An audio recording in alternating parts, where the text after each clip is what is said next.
আল্লাহর গায়েবের প্রত্যেকটা জিনিসের কিছু না কিছু আলামত আল্লাহ তার সৃষ্টিজীবের মধ্যে রেখে দিয়েছে। কিছু না কিছু আলামত আল্লাহ তার সৃষ্টিজীবের মধ্যে রেখে দিয়েছে। আল্লাহর এক ব্যতিক্রম সৃষ্টিজীব হচ্ছে কুকুর। কুকুর মানুষের চাইতে 10,000 গুণ বেশি ঘ্রাণ, নাক দিয়ে ঘ্রাণ নেওয়ার ক্ষমতা কুকুরের মানুষের চাইতে 10,000 গুণ, 100, 200, 500, 1000, 2000, 10,000 গুণ বেশি। তাহলে আমার কাছে আমি যদি এই পানির বোতলটা নিই এবং এই পানির বোতলটা নাকে টানি, তাহলে বলবো না এটার তো কোনো সেন্ট নাই। পানিরও আমি বলতে পারি যে না পানির তো কোনো সেন্ট নাই, এটার কোনো সেন্ট নাই। তা এটার সেন্ট নাই বলাটা যেমন মিথ্যা, বিজ্ঞানও হয়তো এসে বলবে যে না এটার কোনো সেন্ট নাই, বিজ্ঞানও মিথ্যা। কেন বিজ্ঞান এখন পর্যন্ত কুকুরের নাকের মতো পাওয়ারফুল যন্ত্র তৈরি করতে পারেনি। কিন্তু এই পানির বোতলটা কুকুরের নাকের সামনে লাগান, দিয়ে পানির বোতলটাকে 10 কিলোমিটার দূরে রেখে আসেন, এই পানির বোতল কুকুর খুঁজে বের করে নিয়ে আসবে। তাহলে আমি না গন্ধ পাচ্ছি না, আর আমার আবিষ্কার করা যন্ত্রও গন্ধ ধরতে পারতেছে না, তার মানে গন্ধ নাই। এটা কি ঠিক না ভুল? আছে, তার প্রমাণ কি ওই যে আল্লাহর আর এক সৃষ্টিজীবও ধরতে পারতেছে, ওর কাছে আছে। আমরা যেভাবে একজন আরেকজনকে দেখছি চিনছি, এভাবে কুকুর চিনে না। কুকুর ঘ্রাণ দিয়ে আপনাকে চিনে। আপনার এই চেহারা, সাদা কালো দাড়ি, অথবা দাড়ি চাছা, লম্বা উঁচু মোটা, এইভাবে দেখে কুকুর চেনে না যেভাবে আমরা চিনি। ঘ্রাণে চিনে, এটা অমুক এটা অমুক, ঘ্রাণে চিনে ফেলে। ওইভাবে দেখতেই পায় না কুকুর। আমরা যেভাবে দেখি এভাবে দেখতেই পায় না, তো ওভাবে দেখে চিনবে কীভাবে? ওকে আল্লাহ দিয়েছে ঘ্রাণ শক্তি। ঠিক হাতি সহ এরকম কিছু প্রাণী আছে যাদের দিয়েছে শ্রবণ শক্তি, খুব সূক্ষ্ম, একদম ভয়ঙ্কর লেভেলের সূক্ষ্ম, মানুষের যে 2-3 হাজার গুণ। যন্ত্র ওই লেভেলে সূক্ষ্ম নয়। তাহলে একটা আওয়াজ আমি শুনতে পাচ্ছি না, তার মানে ওই আওয়াজটা নাই, মিথ্যা কথা। একটা আওয়াজ কোনো যন্ত্র শুনতে পাচ্ছে না পৃথিবীর, তার মানে আওয়াজটা নাই, মিথ্যা কথা। যে কবরের আওয়াজের আওয়াজ তো আমি শুনতে পাই না, মুগুর দিয়ে তো পিটাচ্ছে, কই আমি তো শুনতে পাচ্ছি না, চিৎকার করতেছে, আমি তো শুনতে পাচ্ছি না, তার মানে আওয়াজ হচ্ছে না। না, ওই লেভেলের আওয়াজ শোনার ক্ষমতাই আপনার নাই, কিন্তু ওই লেভেলের আওয়াজ শোনার ক্ষমতা আল্লাহর কিছু কিছু প্রাণীর আছে। তো ঠিক পৃথিবীতে এমনও আলো আছে যে আলো দেখার ক্ষমতা আল্লাহর কিছু প্রাণীর আছে। যেমন কুকুরকে শয়তানের আলো দেখার ক্ষমতা দেওয়া আছে, মোরগকে ফেরেশতার নূর, নূর যেই লেভেলের আলো, ওই লেভেলের আলো দেখার সক্ষমতা মোরগকে, মুরগিকে দেওয়া আছে ফজরের সময় যখন সে চিৎকার করে। সম্মানিত উপস্থিতি, তাহলে পৃথিবীতে নূর অস্তিত্বশীল এবং ফেরেশতারা নূরের তৈরি, এবং ফেরেশতাদের অস্তিত্ব আমাদের সাথে সম্পৃক্ত কতটা বাস্তব আমি না বুঝাতে পারলে সেটা আমার ব্যর্থতা, কিন্তু আমি বুঝানোর তারপর চেষ্টা করব। ঈমান বিল গায়েবকে ইয়াকিনের স্তরে নিয়ে যাওয়ার। ঈমান বিল গায়েবের 6টা বিশ্বাস মুসলমানদের নাই, সেটাকে ইয়াকিনের স্তরে নিয়ে যাওয়া যায় কিনা, পারলে সফল, না পারলে ব্যর্থ, সেটা আমার ব্যর্থতা। সেটা হচ্ছে যে ফেরেশতা অস্তিত্বশীল, এটার অস্তিত্বটা কতটা বাস্তব। আপনি জন্মের পর, পৃথিবীতে জন্মের পরই সর্বপ্রথম আপনার মাকে দেখেছেন। তা আমি যদি বলি আপনার মা নাই, আপনি জীবনেও বিশ্বাস করবেন না। তারপরে আপনি বিবাহ শাদী করার পর আপনার ছেলে আপনার চোখের সামনে হয়েছে, তা আমি যদি বলি এটা আপনার ছেলে নয়, আপনি জীবনেও বিশ্বাস করবেন না। তাহলে আপনার ছেলের অস্তিত্ব আপনার কাছে যতটা সত্য, আপনার মায়ের অস্তিত্ব আপনার কাছে যতটা সত্য, এর চাইতে অনেক বেশি গুণে সত্য আপনার সাথে ফেরেশতার অস্তিত্ব। কেন আপনার সাথে ফেরেশতার অস্তিত্ব এর চেয়ে বেশি গুণে সত্য? কেননা আপনার আদি পিতা আদম আলাইহিসসালাতু ওয়াসসালাম পৃথিবীতে সৃষ্টি হওয়ার পর প্রথমে তার মাকে দেখেনি। পৃথিবীতে সৃষ্টি হওয়ার পর বন্ধু হিসেবে প্রথমে তার ভাইকে, বোনকে, মাকে, বাপকে, চাচাকে, মামাকে, খালাকে, স্ত্রীকে, এগুলোকে পায়নি।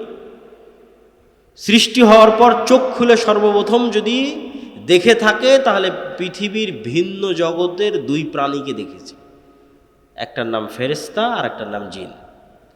তাহলে মানুষের সাথে মানুষের সম্পর্ক বেশি মজবুত হলো, না মানুষের সাথে ফেরেশতার জিনের সম্পর্ক বেশি মজবুত হলো? বলেন এবার আমাকে। ফেরেশতার জিনের সম্পর্ক বেশি মজবুত। জন্মের পর তো তৈরি হওয়ার পর তো আমি আরেকটা মানুষকে দেখিনি, প্রথম দেখেছি ফেরেশতাকে, প্রথম দেখেছি জিনকে।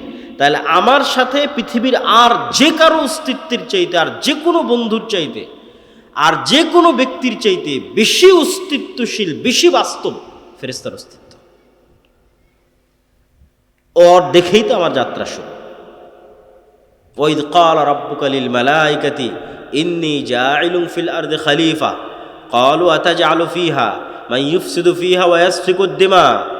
যখন আল্লাহ ফেরেশতাদের ডেকে বললেন, এই ফেরেশতারা, আমি পৃথিবীতে আমার প্রতিনিধি সৃষ্টি করতে চাই, খলিফা সৃষ্টি করতে চাই। বললেন, আল্লাহ আপনার তাসবিহ তাহলিল করার জন্য তো আমরা আছি, করার সৃষ্টি করার কি দরকার? তোমরা তা জানো না যা আমি জানি। তারপরে আল্লাহ আদমকে সৃষ্টি করলেন, করার পর ফেরেশতাদের বললেন তোমরা সিজদা করো। তো প্রথম পরিচয়ই হলো ফেরেশতাদের সাথে। আর এখন কেউ বিশ্বাস করে না ফেরেশতা আছে, এমনি মুখে বলছে ফেরেশতা আছে, ফেরেশতার উপর ঈমান আনলাম, বলার সময় বলেছি, অন্তরে নাই। এবার দুই একটা উদাহরণে যাব আমরা, যে আল্লাহর নবীর যুগে সাহাবীরা ফেরেশতাদের উপর কেমন বিশ্বাস রাখত। আমরা আজকে ঈমান বিল গায়েবের শুধু একটা পয়েন্টের আলোচনা করতেছি, ফেরেশতা। আল্লাহর নবীর যুগে সাহাবীরা ফেরেশতাদের উপর কেমন বিশ্বাস রাখত তার উদাহরণ। তবে তার আগে 2 মিনিট একটু গুরুত্বপূর্ণ জরুরি কথা, সেটা হচ্ছে আমরা যে মসজিদের আয়োজনে এখানে উপস্থিত হয়েছি, এই মসজিদটি একটি নির্মাণাধীন মসজিদ, এবং আমাকে যেভাবে বলা হয়েছে যে ছাদ অথবা কোনো একটা জায়গায় গিয়ে কাজ আটকে আছে। তো আপনারা যারা এখানে উপস্থিত হয়েছেন সকলের প্রতি দত্ত আহ্বান থাকবে যে পরকালের আল্লাহ সুবহানাহু তাআলার দরবারে আপনাদের যে ব্যাংক অ্যাকাউন্ট ওপেন করা আছে, যেটাতে লাভের মাত্রার কোনো পার্সেন্টেজের কোনো সীমা নাই, বরং বাড়তেই থাকবে, বাড়তেই থাকবে, বাড়তেই থাকবে, এবং যেটা দিয়ে কিয়ামতের মাঠের অসংখ্য বিপদ থেকে বাঁচা যাবে। কোথাও ইবাদতের কমতি থাকলে সেটা কাভার দেওয়া যাবে, ব্যাকআপ দেওয়া যাবে, কোথাও গুনাহ থাকলে সেটার কাফফারায় ব্যাকআপ দেওয়া যাবে, কোথাও কোনো মানুষের হক নষ্ট হয়ে থাকলে সেটার কাফফারায় ব্যাকআপ দেওয়া যাবে।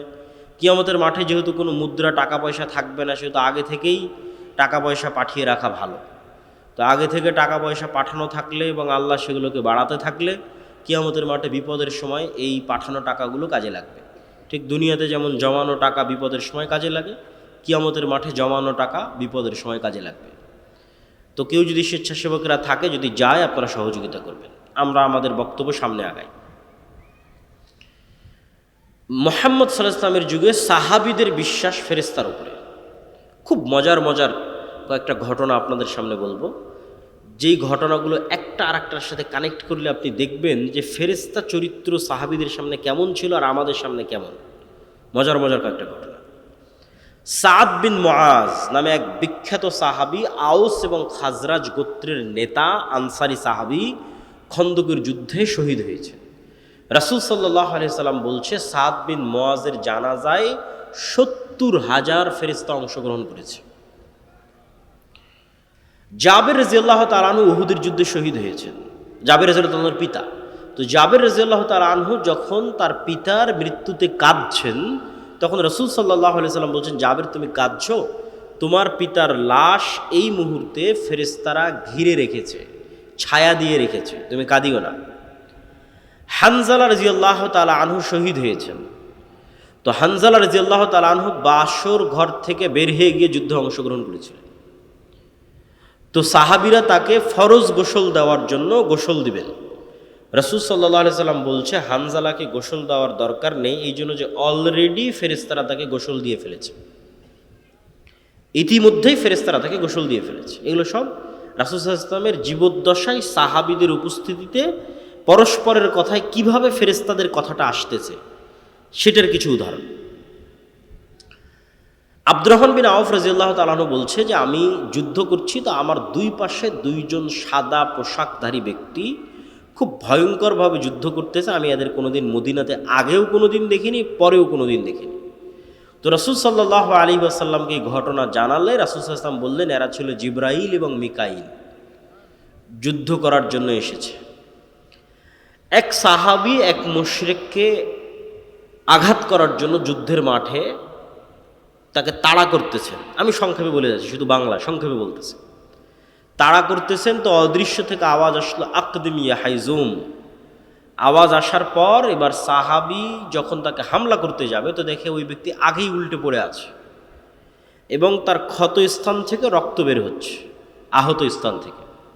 সাহাবী এই ঘটনা রাসূল সাল্লাল্লাহু আলাইহি সাল্লামকে বললে, আল্লাহর নবী বললেন, এটা তৃতীয় আসমান থেকে আসা ফেরেশতার আক্রমণ ছিল। এই ফেরেশতা তৃতীয় আসমান থেকে এসেছিল, তৃতীয় আসমান থেকে আসা ফেরেশতার আক্রমণ।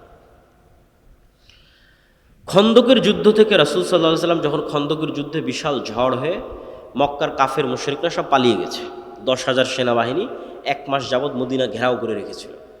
তা আল্লাহর নবী মনে করে যে যুদ্ধ শেষ, তারা তো চলে গেছে।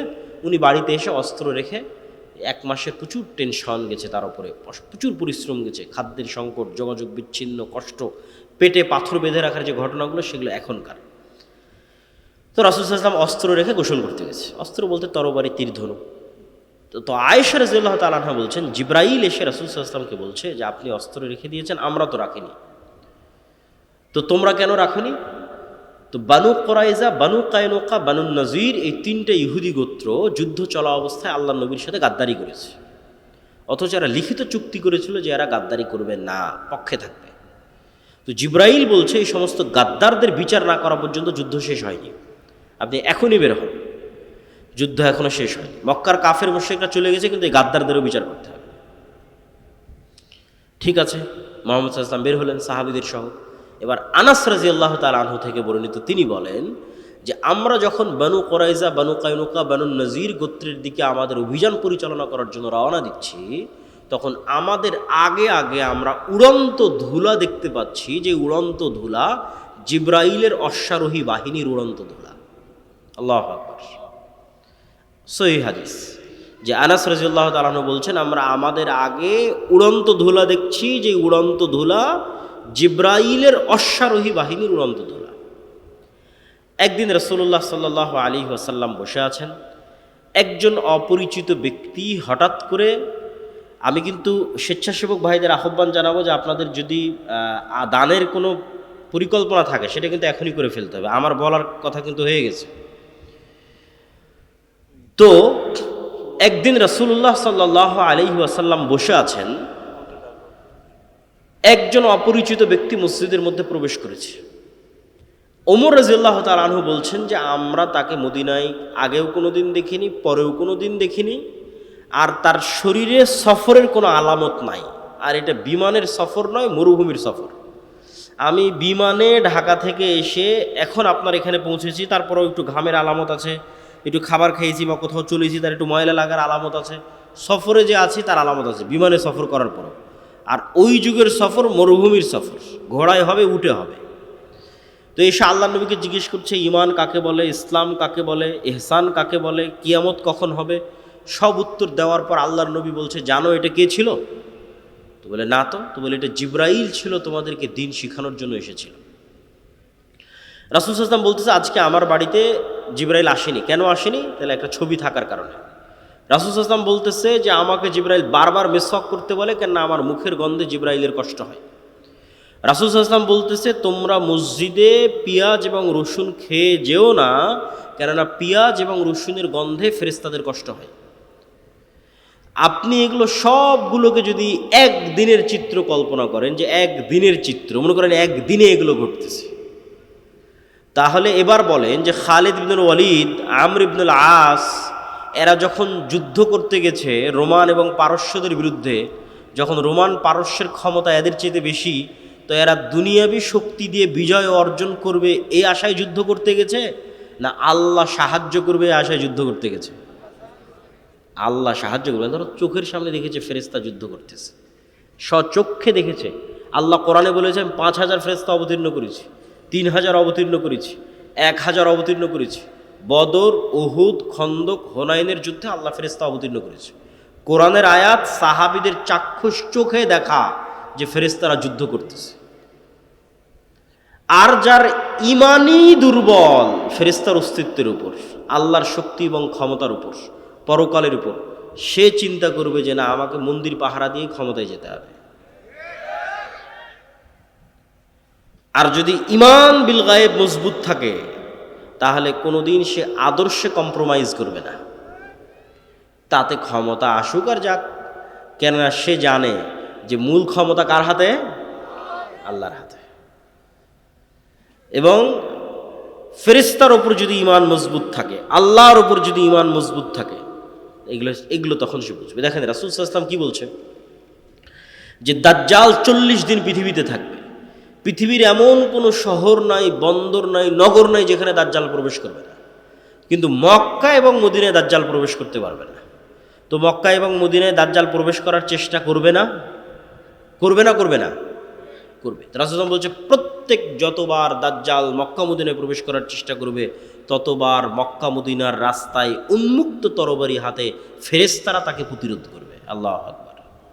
আল্লাহর নবী বলেনি যে মানুষ প্রতিরোধ করবে, ফেরেশতা প্রতিরোধ করবে উন্মুক্ত তরবারি হাতে।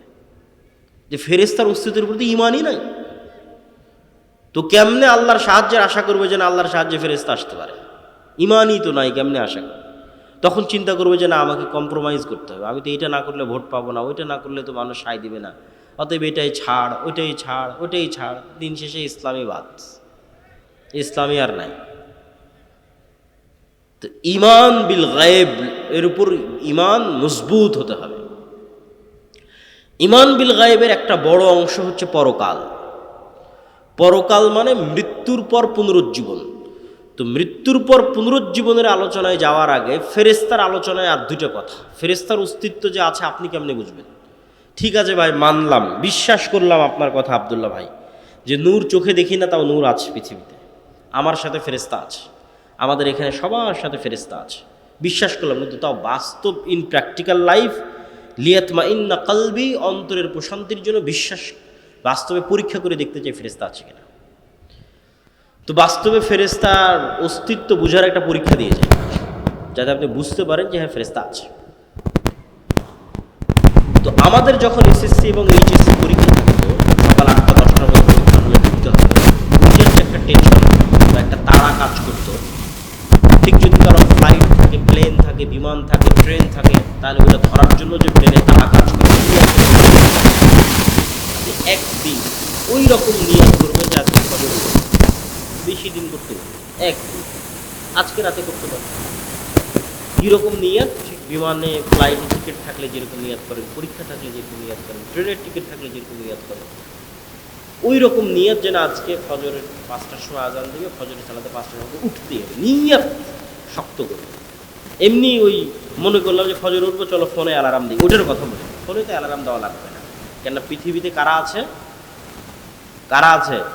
ফেরেশতা আছে, তো ফোনে কেন অ্যালার্ম? মানুষকে কেন বলবেন যে আব্দুর রহমান জিহাদি সাহেব আমাকে ফজরে ডেকে দিন? কেন ফজরে তুলে দেওয়ার জন্য কে আছে? ফেরেশতা আছে।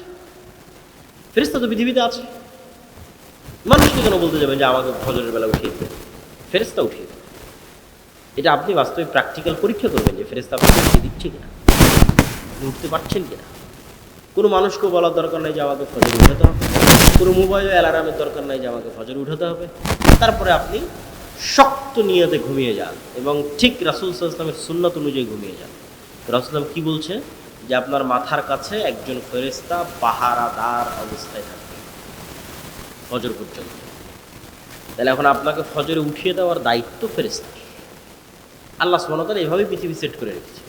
তো কেমনে আপনাকে ঘুম থেকে উঠিয়ে দেবে সে জানে। এখন মশার কামড়ে উঠিয়ে দিবে, না ঝাপটা আওয়াজে উঠিয়ে দিবে, না আপনার বাচ্চা কাদার মাধ্যমে উঠিয়ে দিবে, না কিসের মাধ্যমে উঠাবে, সেটা ফেরেশতার দায়িত্ব। না কোনো দিন ফজরের আজান আপনার কানে ঢুকে না, আজকে ঠিকই ফজরের আজান কানে ঢুকে গেছে, কেন ফজরের আজান কানে ঢুকতে বাধা হয়ে থাকতো কে? শয়তান। কে বাধা হয়ে থাকতো? শয়তান। আজকে ফেরেশতা ঢুকতে দিয়েছে, শয়তানের বাধা সরে গেছে, ফেরেশতা ঢুকতে দিত, ফজরের আজানই ডাইরেক্ট কানে ঢুকে গেছে, আপনি এমনি উঠে গেছে। কোনো না কোনো ওয়ে ব্যবহার করে আপনি ঈমান বিল গায়েবের বিশ্বাসের মজবুতির মাত্রা যত উঁচু লেভেলে যাবে, গায়েবের অস্তিত্বের প্রমাণ তত বাস্তবে ফিল করবেন। ঈমান বিল গায়েবের উপর বিশ্বাসের মাত্রা যত উঁচু লেভেলে যাবে, মাত্রা যদি সাহাবীদের লেভেলে যায়, তাহলে ফেরেশতা আবারও যুদ্ধ করার জন্য নামবে। এটাই ঠিক। মানে বিশ্বাসের মাত্রা যদি সাহাবীদের লেভেলে যায়, তাহলে বাস্তবে সচক্ষে আবারও ফেরেশতাদের যুদ্ধ করতে দেখা যাবে। কিন্তু ওই লেভেলে মাত্রা নাই, যাচ্ছে না, নেওয়া যাচ্ছে না। কেননা আমরা সবাই হয়ে আছি শয়তানের বন্ধু, শয়তানের দোসর। কেমনি আপনার কাছে ফেরেশতা আসবে আপনি বলেন? যেখানে রাসূল সাল্লাল্লাহু আলাইহি ওয়াসাল্লাম বলছে যে পেঁয়াজ এবং রসুনের গন্ধে ফেরেশতারা কষ্ট পায়, আর আল্লাহ নবী তো পেঁয়াজ রসুন খেতই না, ফেরেশতা কষ্ট পাবে। তো এমনি এতবার মেসওয়াক করতে যাতে জিবরাইল কষ্ট না পায়, আর আপনি সারাদিন বিড়ি আর সিগারেট নিয়ে বসে আছেন, তাহলে আপনার কাছে ফেরেশতা যাবে? আপনার কাছে ফেরেশতা যাবে না। আপনার সাথে কে আছে সব সময় বলেন তো? শয়তান আছে। আপনি সিরিয়াস বিশ্বাস করেন আপনার আশেপাশের যত বন্ধু অস্তিত্বশীল আছে এদের অস্তিত্ব যত সত্য, আল্লাহর কসম, ওয়াল্লাহি আল্লাহর কসম, ওয়াল্লাহি আল্লাহর কসম, আপনার সাথে ফেরেশতার অস্তিত্ব তত সত্য, আপনার সাথে শয়তানের অস্তিত্ব তত সত্য। তা আপনি তো শয়তান যেটা যেটা পছন্দ করেন ওইটা ওইটা আপনার সাথে ধরে রেখেছেন, তাহলে তো সবসময় আপনার সাথে শয়তান আছে।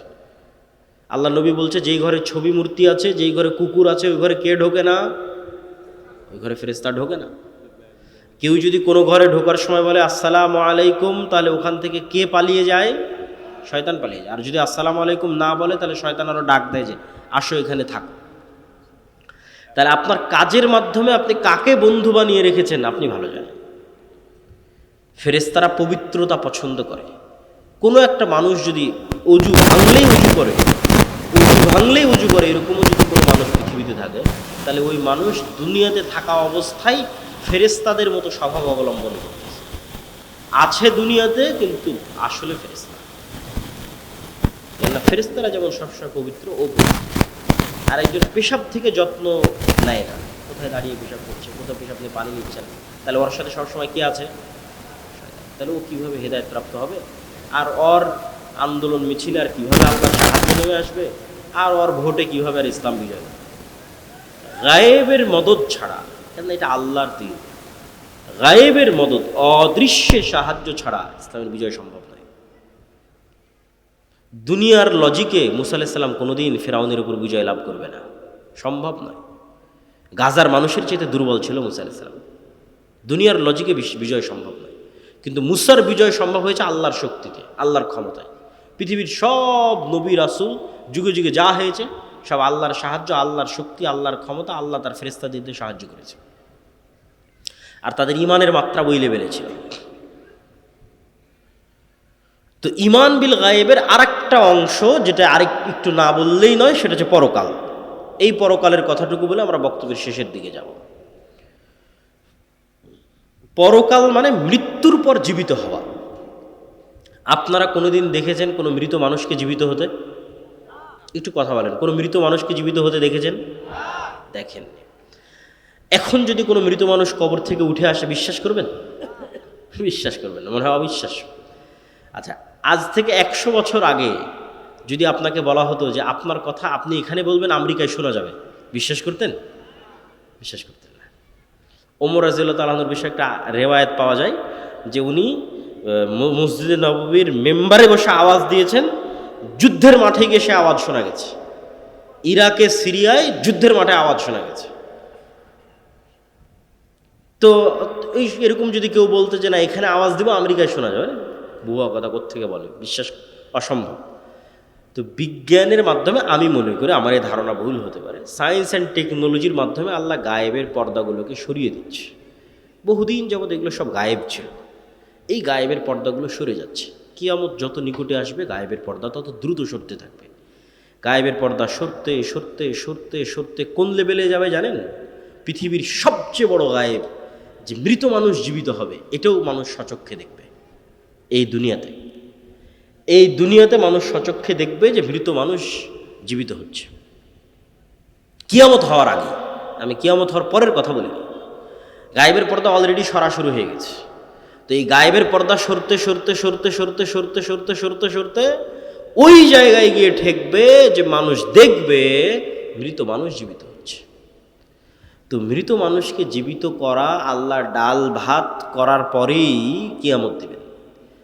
মৃত মানুষ জীবিত হওয়া এটা গায়েব, আপনার কাছে ইম্পসিবল মনে হচ্ছে, কিন্তু পৃথিবীতে এটা আল্লাহ সুবহানাহু ওয়া তাআলা ডাল ভাত করে দেবেন। এই জন্য আগেও কয়েকবার এটাকে ডাল ভাত করা আছে। কিভাবে? এমনিই তো ঈসা আলাইহিস সালাম আসার আগে বিভিন্ন ঘটনাক্রমে অসংখ্য মানুষকে মৃত্যুর পর জীবিত করা আছে, অসংখ্য মানুষকে। প্রথমে ইব্রাহিম আলাইসাল্লাম বলল, বিশ্বাস হয় না যে মরা মানুষ জীবিত হতে পারে। বিশ্বাস আছে কিন্তু ইয়াকিন হয় না, ইতমেনান নাই। আল্লাহ বললো 4টে পাখি নিয়ে আসো, জবাই করো, 4টে পাহাড়ে করো, নাম ধরে ডাকো, জবাই করো, 4টে পাহাড়ে করো, নাম ধরে ডাকলে উড়ে আসো। ঠিকই তো, মরা পাখি জীবিত হয়ে গেল। বিশ্বাস করলো। এক নবী এক গ্রামের পাশ দিয়ে যাচ্ছে, পুরো গ্রাম গোরস্থান হয়ে গেছে, সব মানুষ মরে শেষ, সাফ। নবী বলছে যে এই মরা বিরান গ্রামকে আল্লাহ কিভাবে জীবিত করবে, মনে মনে বলছে। তো আল্লাহ ওই নবীকে ইনস্ট্যান্ট মৃত্যু দিয়েছে, 100 বছর জীবিত করেছে। নবীকে জিজ্ঞেস করতে, তুমি বলো কতদিন মৃত অবস্থায় ছিল। মুসা আলাইহিস সালাতু ওয়াস সালামকে বানী ইসরাঈল বলে, জান্নার আল্লাহ হাত্তা ততক্ষণ কোন ঈমান আনয়ন করবো না আল্লাহকে যতক্ষণ না দেখব। মুসা আলাইহিস সালাম 70 জনকে নিয়ে তুর পাহাড়ে গেল, আল্লাহর তাজাল্লিতে সবগুলো স্পট ডেড, ইনস্ট্যান্ট মরে গেছে। মুসা আলাইহিস সালাম আল্লাহর কাছে দোয়া করলো, সুম্মা বা'আসনাকুম মিন বা'দি মাউতিকুম, তোমাদের মৃত্যুর পর তোমাদের পুনরায় জীবিত করে দিলাম। তারপর আসহাবে কাহফের ঘটনা, 309 বছর প্রায় মৃত, কিন্তু মানুষ দেখলে মনে করবে জীবিত। আর এবার ঈসা আলাইহিস সালাম, মৃতকে জীবিত করা ডাল ভাত। ঈসা আলাইহিস সালাম মৃতকে জীবিত করা, ঠিক আপনি বাড়িতে যেমন ডাল আর ভাত রান্না করেছেন এরকম। ঈসা আলাইহিস সালাম যে কোনো একটা মাটি নিবে, আল্লাহ কোরআনে বলেছে, কোরআন আছে, যে কোনো একটা মাটি নিবে, মাটি নিয়ে বিসমিল্লাহ, মাটিতে ফু দিবে, জীবন্ত পাখি হয়ে আকাশে উড়ে যাবে। বলেন আল্লাহু আকবার। রাত দিন উনি মানুষকে করে দেখিয়েছে। কবরের পাশে যাবে মৃত মানুষ, বিইজনিল্লাহ, আল্লাহর আদেশে জীবিত হয়ে যাবে, মানুষ জীবিত হয়ে যাবে। অন্ধ মানুষ, বিসমিল্লাহ বিইজনিল্লাহ, আল্লাহর আদেশে চক্ষুষ্মান হয়ে যাবে, চক্ষুষ্মান হয়ে যাবে। তাহলে ঈসা আলাইহিস সালামের হাতে মৃতকে জীবিত করা ছিল এক প্রকার আপনার বাড়িতে যেমন আপনি ডাল এবং ভাত রান্না করেন, এটা যেমন ইজি, ঠিক তেমন ইজি। এবার গায়েবের পর্দা খুলতে খুলতে খুলতে খুলতে কিয়ামতের পূর্ব মুহূর্তে আসবে দাজ্জাল। দাজ্জালকে আল্লাহ এই ক্ষমতা দিয়ে দিবে। দাজ্জাল মানুষকে বলবে যে আমাকে আল্লাহ হিসেবে বিশ্বাস হয় না, তো তোমার দাদা কতদিন আগে মারা গেছে? তো বলে আমার দাদা আছে 10-15 বছর আগে মারা গেছে। তোমার বাপ? আমার বাপ 5 বছর আগে মারা গেছে। ঠিক আছে, তোমার বাপ আর তোমার দাদাকে আমি নিয়ে আসতেছি কবর থেকে উঠিয়ে। এবং বাস্তব সত্য কবর থেকে জীবিত উঠে তার বাপ এবং দাদা তার সামনে এসে হাজির হয়ে যাবে। তো আজ থেকে 100 বছর আগে ঠিক আপনার কাছে যেমন কোনো মানুষের 100 বছর আগে মারা যাওয়া কোনো মানুষকে যদি বলেন আমার এখন কথা ডাইরেক্ট আমেরিকায় শোনা যাচ্ছে, তো ইম্পসিবল। তো ঠিক আজ থেকে জানি না, হয়তো কাল পরশুর মধ্যে হতে পারে, কেন কি আমাদের ঘটনার কোনো সময়সীমা কেউ জানে না, 500 বছরের মধ্যে হতে পারে।